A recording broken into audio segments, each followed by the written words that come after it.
to a season-high 13 games over 500. They've won 3 in a row, 8 out of 11 as they continue to move up in the upper echelon of the Western Conference. No Luka Doncic tonight. The Lakers relied on the balance of their offense, James, exactly what you wanted in the pregame show. 6 different players in double figures, and their defense holding Golden State to under 100 points. Yeah, I thought they did what they needed to do. Without Luka, they came with the defensive, sense of urgency. I thought it started with Vanderbilt. He didn't score much, but his pressure followed up by Marcus Smart. The pressure was good at the beginning, and then the bench came in and really did a great job. But I thought the defense, Gita, was, especially down the stretch and clutch, is what won the game for them. And they're getting back to that until they get some players back, until they get Luka back. Defense was good. Yeah, I give this team a lot of credit tonight. I mean, look, Lakers knew they'd be without Luka, at least a day or two ago. And then how about this? 20 minutes before tip-off, no DeAndre Ayton. He's got the knee soreness. So what do the Lakers do, Geet? It's one of their best defensive efforts of the season. Holding a team under 100 in today's NBA is near miraculous. And I know Golden State, no Steph Curry tonight. Obviously, they're going through some adjustments. Porzingis did not play either. But hey, Lakers without 2 of their guns. Only the second time in the last 2.5 months they've held a team under 100. Jared Vanderbilt, great game for him. 13 points, 8 rebounds. Really a pain in Golden State's side. Just all over everybody. Really impressed by his 20 minutes tonight. Yeah, once again, the bench was absolutely fantastic. We'll talk about them in a moment. But here's Maxi Kleber with Mike Trudell. Maxi Kleber, 2 straight wins. You play over 25 minutes in each. What's it just been like helping this team to victories and being on the floor in crunch time? I mean, obviously, it's a lot of fun, going out there and competing. That's what you practice for. So that's the best case scenario. But like I said earlier, we have a deep roster. We have a lot of good guys. So you just got to make sure you always stay ready. Yeah, I know they were talking on the ESPN broadcast that you just look healthy, kind of got some of your burst and athleticism back. I know you were banged up with a couple of different injuries. How have you gotten to get yourself into stride and feel a little bit more better, like that better? One thing is not quit. And then the second thing is I have a great supporting staff, trainers, athletic trainers, coaches that just try to ramp you up and get you to the spot. And that's all, success with them. So I'm really happy that I'm able to jump back and be a little bit more athletic. Yeah, man. Well, Luka with a direct shot. That was very nice to your face. Oh, here comes another one. Of course, you go back to Dallas with Luka. I know you guys had to do a little bit more with him on the bench tonight. Say again, sorry? You guys had to do a little bit more with your buddy Luka on the bench. Yeah, we're missing him. Obviously, we want him back ASAP, but we have a lot of guys that can step up.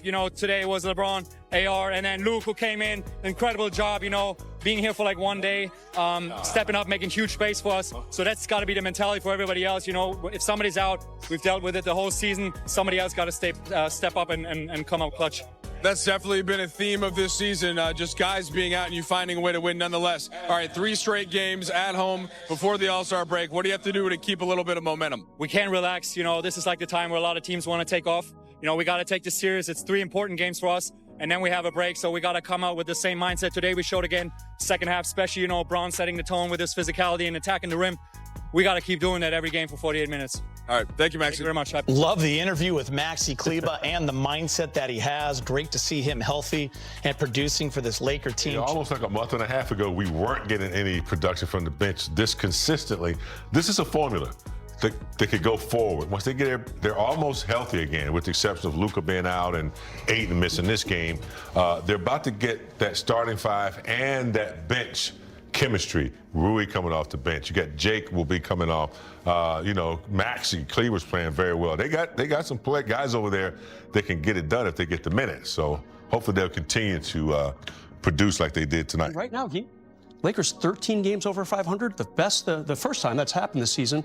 They are tied for 4th in the West with Houston as we speak. Pretty impressive. And just a half game behind Denver. Yeah, I mean, in that 3rd spot. It's been incredible what they're doing right now. Yeah, it's a nice run, and these are important 3 games. That's exactly what Maxi Kleber said. You cannot think about All-Star break yet. Can't think about your vacation, getting away from the game. You got to be dialed in and focused. So the big news, obviously, the trade deadline right before noon hit. Lakers traded for Luke Kennard. Gabe Vincent leaving. Really solid debut. I liked what LeBron had to say on ABC if you were watching before you came over to us, just about his playmaking as well. They ran an ATO for him as well. He hit that shot in the 3. So listen, +7, 10 points, 4 for 7, 2 of 4 from 3. That's a solid debut in a Laker uniform. Almost like he's been here with the team, but it's just been his first game. He's such a professional. I think he's a big asset for us. James, it's always funny. Whenever the Lakers get a player, either after free agency or here at the trade deadline, you're always like, oh, I didn't know he could do that. Because we watch Laker games pretty much only when we're watching NBA. We do a lot of them here, obviously. So Kennard, it's like, oh, he snuck free for a couple layups. He had a steal on a pretty nice defensive play in the first half. And obviously it turned out very well for him. You want Laker fans to love you? Make your first shot like that in a Laker uniform to get the other team to call a timeout, a high-arcing rainbow three with someone in your face on the wing. That was pretty nice. Time to hear from Coach J.J. Redick, brought to you by your Toyota dealers. On in the fourth, what did you think keyed that stretch where he kind of pushed the lead right back up close to 10? Yeah, a lot happened that game. I'm not sure what happened right after that timeout. Was that when Luke hit a three? Yeah, Luke hit a three, and then I think he got the pass to Vanderbilt going to the timeout. Well, you know, I think we were up, 10 or 11, and had a couple really good looks that I felt, could push it. Gave up a back cut on a layup, a couple threes. Just responded well. I mean, the Luke three was big, but then we were able to get multiple stops in a row and just, they're a really good defense, and they do a really good job of pressuring you and being disruptive. And this is not a negative, but like junking the game up with, changing defenses. Draymond just naturally junks the game up because he's so smart and he sniffs everything out. So, yeah, I mean this, like it's at times it's hard to run offense against them, and so it's really became more about, what we were trying to get on a possession and who we were trying to get it with. And I thought the guys, as the game progressed, did a really nice job. Still, I had 10 turnovers in the second half, 9 because Austin passed it at the end. But I just thought the guys played really good basketball, and you could see with Luke in particular just his ability to just make reads and make plays. And he's not a guy you're gonna like give the ball to an ISO and then he's gonna bend the defense. But he's a smart basketball player, and he knows how to play, and he knows how to make reads. And there's the way his 0.5 mentality works is he doesn't always get the assists, but generally speaking, he's going to attack a closeout, he's going to get a shot fake and then swing the ball, and that leads to something good. So I thought, he was, for his first time with us and getting here yesterday, was really good. Second straight time you close with Maxi Kleber, and I think he leads in plus minus again. Does he symbolize in some ways these last 2 wins, just the kind of some grit and the second half especially, and just ruggedness and whatever smarts? Yeah, just doing, again, I think the group the last 2 games, and Maxi's certainly led on this, but the group the last 2 games, just doing what is necessary to win that game. Tonight required something a little bit different, but a little bit similar to Thursday. That was Thursday, right? Yeah, Thursday against Philly. And he's a pro, and he's gonna be in the mix in terms of his physicality and rebounding, and he had the big block shot in the fourth. So just another great game from him. The 3 that Luke had in the corner in the second half, you were saying that he was kind of just reading the game, but was that a set play? It seemed like that was an ATO. And how much did he get from the coaching staff yesterday or pregame today? Or did you just draw that up and he was picking it up in the moment in terms of? Oh, that one was, that's a drop. That's an ATO. That's not a set. We try to, with him, the way that today worked, it was a lot of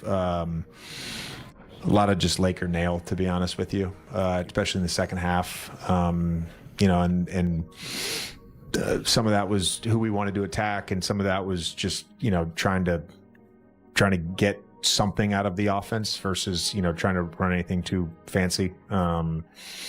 And we didn't get a ton out of the post in the first half. We kind of went away from that in the second half. We got a little bit out of it, but really it was just, trying to attack the paint. And I thought Braun started off the second half kind of leading on that, just kind of set the tone with just getting in the paint and trying to score there. Just a quick follow on Luke. when you acquire a player midseason like this, like part of your process, do you go to look to see what type of sets that he's had success with and with the Clippers or the Grizzlies or the Hawks or whatever? Is that part of Sure. Yeah. I mean, I watched like a full offensive and defensive edit yesterday of him. And then we obviously, simultaneously sent him an edit of all our defensive and offensive concepts, plays, sets, coverages, all that. Yeah. I'm sure he probably watched it. Not all players would, but he probably did. Why? Because he put Duke? Of course. Now, I graduated. He didn't. But that's By the way, big game. Shout out to your Tar Heels. No, James, you didn't mention that, but taking down Duke today. Yeah, it was a good win. We needed it. Anytime we can get that Duke. You know what? Good work. Big game. Good game. Here's LeBron James with Allie. Ron, whether it was the defense, the offense, the scoring, kind of like the other night, just balanced. Despite no Steph, no Jimmy, they're still the Warriors. What did it take to close them out? I mean, it's still the same uniform, same colors, same head coach, same guys. I look over to still see Steph. So they're going to be super well coached, and they're going to play together. They're going to move. They're going to test their defense all night, put you in uncomfortable situations. So we just have to.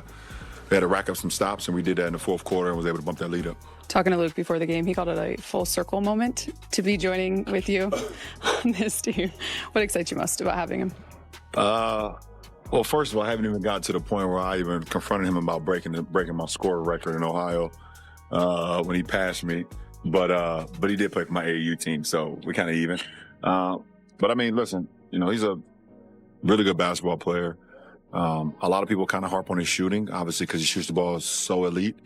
But his playmaking ability as well, him being able to crack the defense when they run him off the line, and he made some great spray out passes today. After he had just hit a three across from our bench, he had another one, by our bench and passed it up because he saw Vando underneath the rim, and Vando got the dunk, forced him to call a timeout. So, just a really good basketball player we have to have him. How much interaction did you guys have back in the day when he was playing for your AAU team? Not enough. Not enough. There's someone who's known for being able to kind of do it all on a basketball court. So I was just wondering, what characteristic do you most admire or appreciate about another basketball player? And is that something that has remained consistent your whole career, or has that evolved over time? I admire people's basketball IQ. Yeah, you can see it from a mile away if guys have. It's gonna sound crazy, but either they have low basketball IQ or they have high basketball IQ. Yeah, I can spot it from a mile away. So that's what I admire the most. Going back to Luke, he can shoot. Obviously, you mentioned he's got more to his game than that. How do you feel like he can enhance his playmaking, his on ball ability to help out what you guys already have in that department? It showed tonight, obviously. Some of the ones that he had when he was driving, penetrating, kick out, some of them we didn't make, but it's just great basketball play. So he's going to help us have another ball. LeBron talking about the turnovers from the last two games. The ball's in his hands a lot. Obviously, he talked about Steph Curry, what he means to him and the league. We would love to see him go at it one more time. Going to have to wait till the next opportunity because no Steph. But LeBron, 20 points, 12 in that third quarter, really got the Lakers back going again. He set the tone in the third when they needed to, stay focused. You know what I like about LeBron's game? He can shoot the three, but when he really needs to get something done, he goes to the paint. LeBron said, he probably had the whole halftime to think about what he can do in that second half with the game that close. He had 8 points in the first 10 seconds, it seemed like, in that third quarter. LeBron just came out with a scorer's mindset, hit a three-pointer right away, and then a three-pointer the old-fashioned way, and one. And the Lakers were off and running offensively. Really, really impressed by what he did. And we said before the game, LeBron's the guy who probably has to add a little bit to his game without Luka and without DeAndre Ayton. And I feel like he definitely met that moment tonight. He's mad about his turnovers. I appreciate that too, James. This is a guy who's done everything. What's left for him to do in life, period? And he's like, I got to clean up my turnovers a little bit. The last two games, he's totaled about, 17 turnovers? And it's bothering him. You have a feeling he's not going to sleep well tonight, just thinking about those turnovers. Yeah, he's a perfectionist, and, he needs everything to be good. So he has a good game, good line. Turnovers won't set well with him. He gets in traffic sometime. And I think he gets a little hand in there, or he tries to move and the ball is kind of not as stable as it used to be when he gets in traffic. So he'll fix it though. Oh yeah. Steph probably is telling him, if I was out there tonight, you guys would have lost. And LeBron might be telling him, well, if Luka was out here, you guys really would have lost. I mean, just, fun times between those two. So many good memories, so many playoff memories between those two. You said before the game, they saw each other in the finals 4 years in a row. Yeah. I mean, that's crazy. And I covered that Cleveland one, where Cleveland did win in 7 at Golden State. That was unbelievable for the city of Cleveland, something LeBron will always have over Steph, even though the Warriors got the better of LeBron's teams over the years. And I'm sure, James, their relationship comes full circle and develops into something way deeper and greater because of the time they spent together on that USA team, the team that went back, got a gold medal, the way they had to win that gold medal, that game against Serbia, playing France, Steph having that moment, LeBron having his moment. That for sure has to be something in their relationship that brought it to another level. Well, that and the fact that they've played against each other, in the finals so many times. I mean, they love one another. They're like brothers. And when you have that type of relationship, over a period of time, it's just blissful. It becomes something that, 30 years from now, these guys will be sitting at a All-Star game together, hanging out, reminiscing. I think they're talking about golf right there. That's what That's sure. what I'm talking about. Here's Austin Reaves with Allie Clifton. What impressed you most about this one? Getting the job done. It wasn't pretty, but at the end of the day, no wins at all that matters. We didn't. I wouldn't say we played good, but played good enough. What's the challenge defensively still with them, despite no Steph and no Jimmy? Yeah, just the way they move, cut, pin down, shoot a lot of threes. There's long rebounds. They crash basically 4 guys every possession. So all that's it's tough to be in help and get to a shooter, and then if you back cut, you got to stay in front. So it's tough. Also, if you were asked to be a player that comes off the bench the rest of the season, give this second unit some real balance and high-level playmaking, shooting, do you feel like that's a role that you could accept for this team? I do whatever coach tells me to do. LeBron mentioned that you guys have benefited from the zone defense, especially because it encourages you guys. You guys need to communicate just to execute it well. Is there something too, if you're able to establish that communication early, it can kind of carry through for the rest of the game? Yeah, I think whenever you especially if you have success early. With anything in the communication department, it continues to flow well. It's just when, even if you go a couple possessions and have good communication that make shots, you got to still, stick with it. But zone's been good. We've, like you said, communicated at a high level, and that's what it takes to play a good zone. So it's been good. We'll continue to try to get better. Luke had that big shot in the fourth quarter, bring it to 4 points, then turn it into a 12-point lead. How did you see him adjusting his first game with the Lakers? Yeah, I mean, he's a basketball player. It's not going to take him, long to, figure out, Thank you. I wouldn't have been able to get in my house. The best way he can help his team be successful. And Brian told him before the game, be yourself. And, that's all we could ask of him. Obviously, there's going to be a learning curve of just the stuff that we do, plays, schemes, all that kind of stuff. But when it comes down to basketball, he knows how to play the game of basketball. So it should be pretty simple. Did you ever think you'd play with a guy that passed him on a scoring list? Do what? Did you ever think you'd play alongside a guy that passed him on a scoring list? No. He did in Ohio high school basketball. That's crazy. I didn't know that. That's a lot of buckets, so he could shoot it, so that's impressive. All right, Austin Reaves, guys, 3rd game back, 16 points, 8 assists, 24 minutes. So he's played 70 minutes in 3 games, James. He's got 66 points. And I figure we were just talking about this while he was being interviewed. Maybe the next few games before All-Star break, he kind of continues around the 24, 25-minute mark, maybe ramps up a little bit.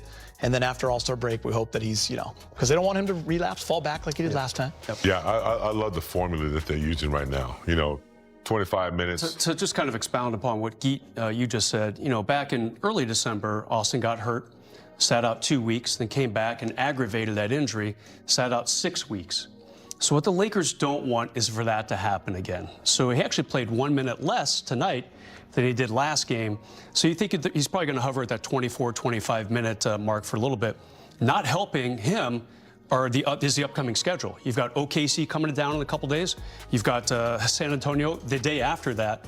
Then finally you have Dallas the Thursday before All-Star break, and then 8 days off. Yeah. You know? So I don't know if he's going to be a starter before the break. Maybe they slide him into that Dallas game just to see how it goes. Maybe that minutes restriction will get a little less stringent. But I'm with you, James. No need to see him aggravated again, because you can't have him sitting out any time.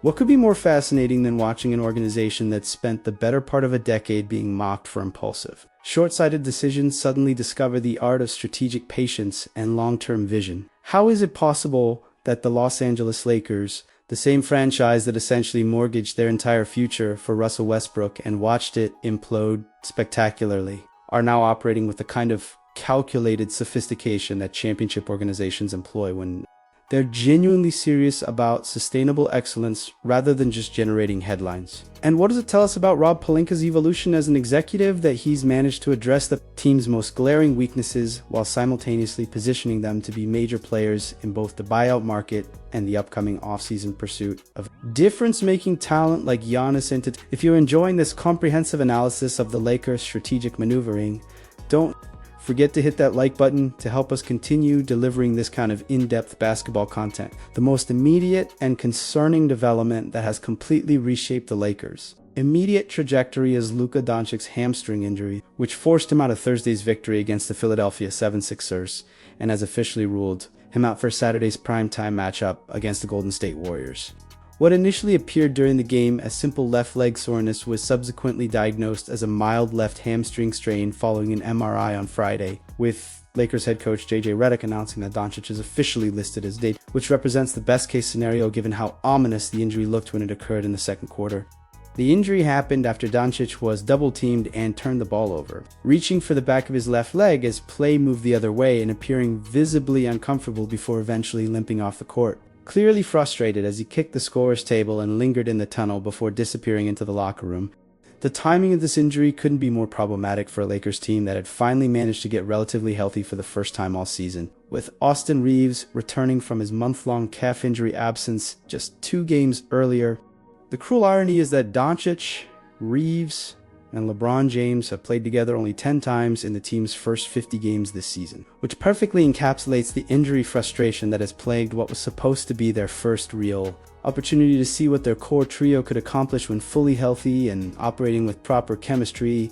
According to ESPN's Dave Mc, there's initial optimism that Doncic isn't dealing with a major hamstring issue, but the unpredictability of hamstring injuries creates anxiety because they can vary drastically in recovery timeline, with minor strains potentially resolving in days, while more serious issues can sideline players for weeks or even months depending on the grade and location of the tear.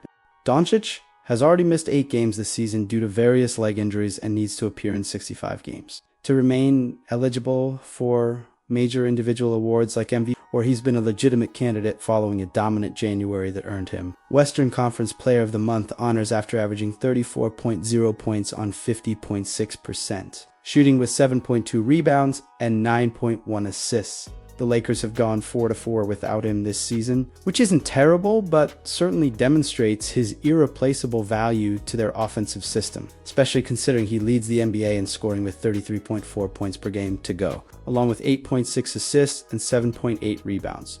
I believe this injury, while frustrating in the moment, might actually force the Lakers to accelerate their evaluation of potential buyout market additions and could provide valuable insights into their depth that prove beneficial when everyone returns to full health. The silver lining in Doncic's absence is that it perfectly highlights the brilliance of the Luke Kennard acquisition, who made his Lakers debut in Saturday's 105-99 victory over the Warriors, despite being listed as questionable while his trade with Atlanta was still pending medical clearance. Kennard's immediate impact was exactly what the Lakers hoped for when they traded Gabe Vincent in a 2032 second-round pick to the Atlanta Hawks, as he finished with 10 points, 2 rebounds, 2 assists, and 1 steal in 26 minutes while shooting 4 of 7 from the field, and 2 of 4 from three-point range in what was essentially a perfect debut that checked every box on the Lakers' wish. The gravity he creates as an elite shooter was immediately evident as Warriors defenders were glued to him throughout the game, and his basketball IQ allowed him to make smart reads when teams closed out hard on his shooting, including a beautiful entry pass to Jared Vanderbilt for an easy dunk after the defense collapsed on his fake. What makes Kennard such a valuable addition isn't just his elite shooting percentage of 49.7% from 3 this season, which leads the NBA, but his overall basketball intelligence and versatility as both an initiator and a movement shooter who can create second actions when defenses overplay his shooting. LeBron James praised Kennard's ability after the game, noting how his penetration and kickout passes create easy looks for teammates even when they don't fall, calling them great basketball plays that will help the Lakers have another reliable ball handler who can initiate offense when their primary creators need rest. The Duke connection between Kennard and head coach JJ Redick isn't just a cute storyline for the media. It represents genuine basketball chemistry and mutual understanding that should translate into immediate dividends as Redick designs actions that maximize Kennard's strengths, including staggers, handoffs, relocations, and quick-hitting plays that get him clean looks before defenses can recover.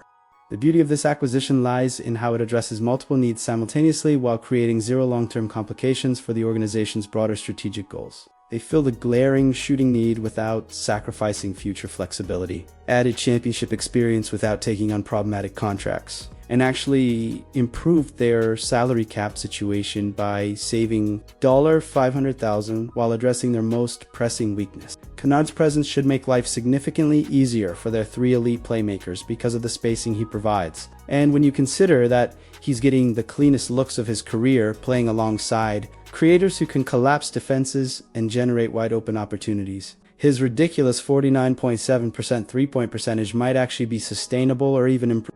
Thinking about it, this might end up being one of those trades that looks modest on paper but becomes a genuine difference maker in crucial playoff moments. When you need someone who can step up and knock down the biggest shot of the game, the Lakers' decision to fill their 15th roster spot with Kobe Bufkin, rather than pursuing established buyout candidates, represents a fascinating strategic choice that reveals their commitment to balancing immediate needs with long-term development and flexibility. Bufkin, who was officially signed to a 2-year deal with a team option for 2026 to 27 on Saturday evening, has been absolutely dominant for the South Bay Lakers in the G League this season, averaging 26.7 points on 51 3% shooting and an impressive 43.1% from three-point range, while adding 4.3 assists and 4.1 rebounds across 21 games. The 22-year-old former first-round pick of the Atlanta Hawks has been putting up video game numbers, including a 41-point performance against the Capital City Go-Go, where he started 7 of 7 from three-point range and had 30 points in the first half alone, followed by another game where he started 6 of 6 from deep. What makes this signing particularly intriguing is that it represents the Lakers choosing potential upside over proven but limited production, essentially betting on a young player who could develop into everything they need rather than settling for veterans who come with known limitations and injury concerns. Bufkin brings legitimate size at 6'4" with a 6'8" wingspan, defensive versatility that should allow him to guard multiple positions, and the kind of two-way potential that could make him a valuable rotation piece both this season and beyond. His basketball IQ and decision-making appear to be superior to other scoring guards in his draft class, and his ability to create his own shot while also functioning as a catch-and-shoot threat gives him the flexibility to fit alongside the Lakers' star players without needing the offense built around him. The skeptics will argue that the Lakers should have prioritized immediate help from the buyout market, especially with players like Haywood Highsmith and Cam Thomas available, but there's sound logic behind this decision that goes beyond just talent evaluation. Bufkin represents zero risk from a financial perspective, comes with no injury concerns or character questions, and gives them a young asset who could potentially outperform his contract while providing valuable depth during the regular season grind. If he can translate even a quarter of his G League production to the NBA level, the Lakers will have found themselves a legitimate rotation piece who can contribute immediately while developing into something even better. I believe this decision reflects an organization that has learned from past mistakes about chasing short-term fixes at the expense of long-term building. And if Bufkin can find consistency on the defensive end while maintaining his shooting touch, he could end up being the steal of the buyout period without technically being a buyout signing. The buyout market presents several intriguing options for the Lakers, with Haywood Highsmith emerging as perhaps the most compelling target if his knee issues are fully resolved and he can return to the form that made him a valuable contributor for the Miami Heat. Highsmith was waived by the Brooklyn Nets on Thursday as part of their roster maneuvering following the trade deadline, and according to Hoop Sipes, Michaels, he's drawing interest from several playoff teams while recovering from meniscus surgery that has kept him off the court this entire season. The most encouraging development is that Highsmith's agent, Juri Dianis, confirmed his client is healthy, participating in 5-on-5 scrimmages, and was targeting February 11th for his return before being waived, meaning any team that signs him wouldn't have to wait long for him to contribute. What makes Highsmith such an appealing prospect specifically for the Lakers is his proven defensive versatility combined with legitimate shooting ability, having shot 38.2% from 3 last season and 39.6% the season before, while averaging 6.5 points, 3.4 rebounds, and 1.5 assists across 74 appearances for Miami. His 7-foot wingspan and defensive instincts would immediately address one of the Lakers' most persistent weaknesses in terms of consistent wing defense against elite scorers, while his shooting would help a team currently ranked 21st in three-point percentage at 33.9% and dead last in bench scoring with just 28.0 points per game. Miami Heat coach Eric Spoelstra's praise of Highsmith as a great defender, Swiss Army knife guy, winning player, fills in a bunch of different gaps. Knows how to play a role perfectly in why playoff teams continue to monitor his availability despite his injury concerns. The financial appeal of adding Highsmith through the buyout market rather than a trade is significant for a Lakers organization that has been extremely deliberate about preserving their salary cap flexibility for the summer, with more than $55 million in projected cap space for the 2026 offseason. The front office has shown little appetite for absorbing multi-year contracts that would compromise their pursuit of difference-making talent like Giannis Antetokounmpo. A buyout addition changes that equation completely, as Highsmith would likely sign a short-term, minimum-level deal that preserves all future cap room while offering rotationally level upside that could pay immediate dividends in both the regular season and playoffs. It's the classic high-reward opportunity for a team that's trying to balance immediate contention with long-term flexibility, and I believe pursuing Highsmith aggressively makes perfect sense, especially considering his Miami experience has prepared him to contribute in high-pressure situations, and his defensive versatility would be invaluable in postseason matchups, where having multiple defensive options often determines which teams advance and which ones go home early. Cam Thomas represents a completely different type of opportunity in the buyout market, one that could address the Lakers' desperate need for bench scoring while providing the kind of offensive creation that becomes precious during playoff runs when possessions are limited and every scoring opportunity must be maximized. Thomas was waived by the Brooklyn Nets exactly 6 minutes after the trade deadline expired in what was described as a mutual decision, instantly creating what many consider the most intriguing scoring option available on the buyout market. Da Vinci Quattrogard had been averaging 15.6 points and 3.1 assists per game this season while showing flashes of the explosive offensive ability that made him average nearly 0 points per game during his breakout 2023-24 campaign, though a combination of injury problems, efficiency, concerns, and apparent frustration with his role in Brooklyn led to the mutual parting of ways. The circumstances surrounding Thomas's release tell the complete story of why this situation developed and why it represents such a fascinating opportunity for the right organization willing to bet on his offensive upside. Thomas had signed his qualifying offer during the summer, essentially betting on himself to have a career year that would position him for a significant payday in free agency. But a hamstring injury that cost him 20 games clearly affected his rhythm and confidence throughout the year, as he struggled with efficiency issues while posting just 39.9% shooting from the field and 32.5% from three-point range. The fact that Thomas immediately expressed enthusiasm about contributing to another team after being waived, telling reporters he's super excited and ready to actually help and contribute, suggests he's approached this setback with the right mindset and understands that a fresh start could be exactly what he needs to unlock his considerable potential.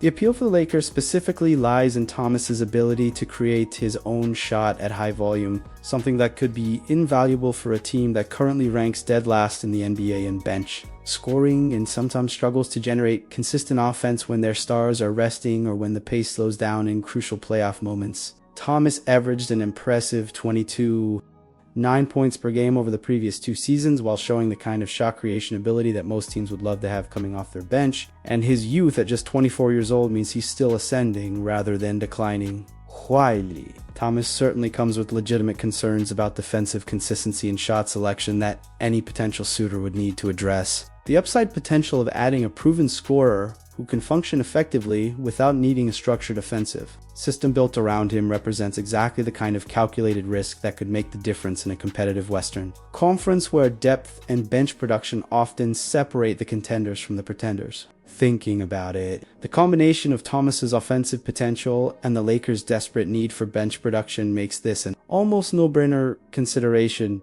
especially when you factor in the kind of clean looks he might get playing alongside elite playmakers who can collapse defenses and create wide-open opportunities.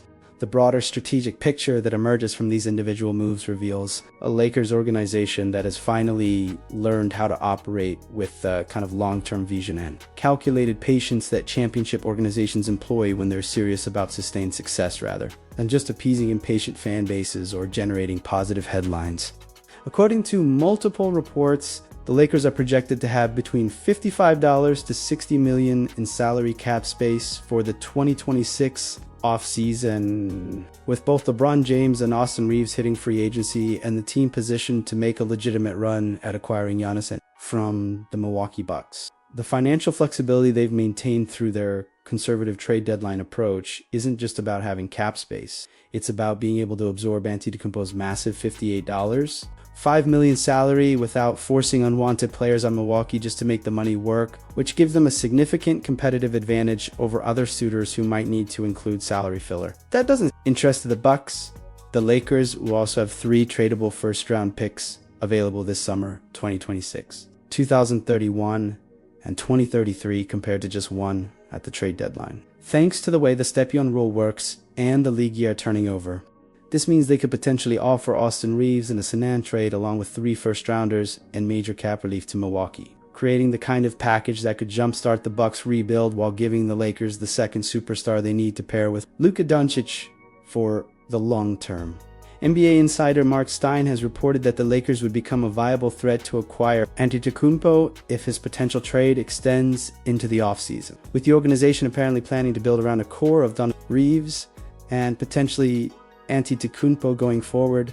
The patience they've shown throughout this season might end up being viewed as the smartest decision they've made in years, especially when you consider how many other organizations have compromised their future flexibility for marginal present-day improvements.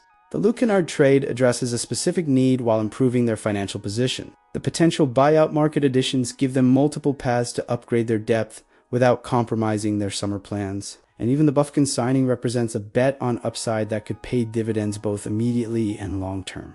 I believe this combination of strategic patience, financial discipline, and calculated risk-taking positions of the Lakers to potentially make the kind of transformative summer move that could elevate them from good to genuinely dangerous, and the restraint they've shown throughout this season demonstrates an organizational maturity that Lakers fans should demand after years of watching previous regimes make short-sighted decisions that mortgage the future for minimal present-day improvements.